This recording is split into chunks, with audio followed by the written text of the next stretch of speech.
Hola, ¿qué tal, estimados estudiantes de sexto de secundaria? Las actividades contempladas en el texto de la materia en la unidad temática número 7 son las siguientes. Como siempre, comenzamos con una lectura y antes de la misma respondemos la pregunta: ¿qué valores consideras importantes en la época en que vivimos? La literatura a finales del siglo XX es un tema muy interesante y nosotros nos centraremos a la comprensión de la misma a partir de esta lectura de Ramón María del Valle Inclán, que básicamente es un exponente de las generaciones literarias en España. Después de la lectura, buscaremos los significados de determinados términos que están en negrita. Utilizando el diccionario, nos adentramos a responder qué diferencias existen entre el lenguaje empleado en el texto con el lenguaje moderno. Recordemos que estos autores emplean un lenguaje innovador con respecto al castellano. El texto leído tiene características de una literatura que antecede al siglo XX. ¿Identificas algunas características? Mencionamos simplemente a partir de nuestras ideas cuáles son estas características. El texto idealiza el espacio contemplado por el personaje hasta convertirlo en intemporal y recrea una atmósfera melancólica de intensa evocación nostálgica. ¿Por qué? ¿Cómo lo consigue? Y presentamos para finalizar estas preguntas la biografía de Ramón de María del Valle Inclán.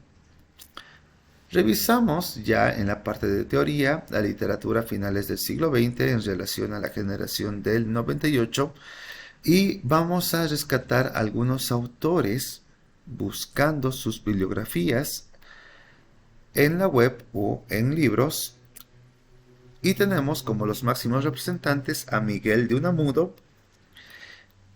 José Martínez Ruiz Azorín, Ramón María del Valle Inclán, Juan Ramón Jiménez y Antonio Machado.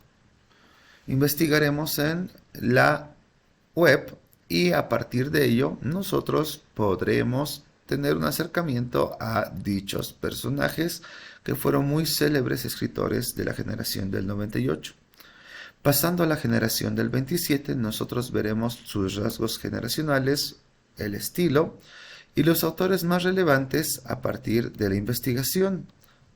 Vemos en este caso a Federico García Lorca, cuya vida es excepcionalmente llamativa.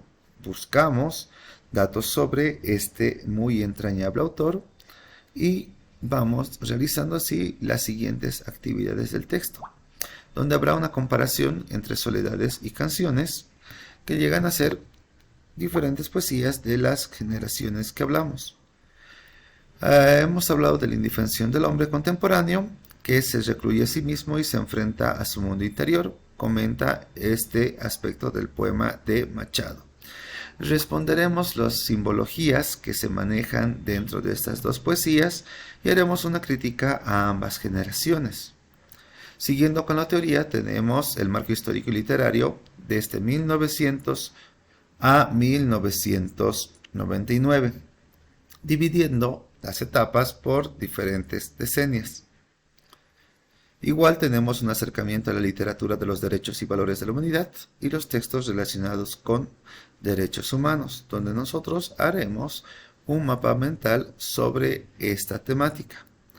En cuanto a gramática, nos adentramos a las interjecciones y las vamos a contemplar en cuanto a su clasificación de propias o impropias. Realizamos las actividades identificando interjecciones, escribiendo oraciones con ellas y buscando diferentes interjecciones que no se encuentren en el texto. Comenzaremos la escritura de un primer capítulo de nuestra novela a partir de un inicio similar a este texto llamado Teoría de la Expresión Poética. Hacemos para ello una breve reflexión sobre las ideas que pueden emerger para la creación de una novela. Ya hicimos en actividades anteriores la producción de un cuento, la producción de leyendas, la producción poética y ahora nos adentramos a la comprensión de los pasos necesarios para producir una novela.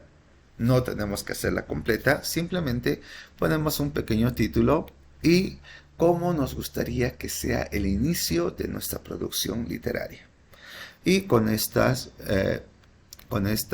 sugerencias y estos lineamientos hemos podido llegar a la finalización de la explicación sobre las actividades a realizarse durante este tiempo en el texto de la materia. Muchas gracias por su atención y hasta la próxima.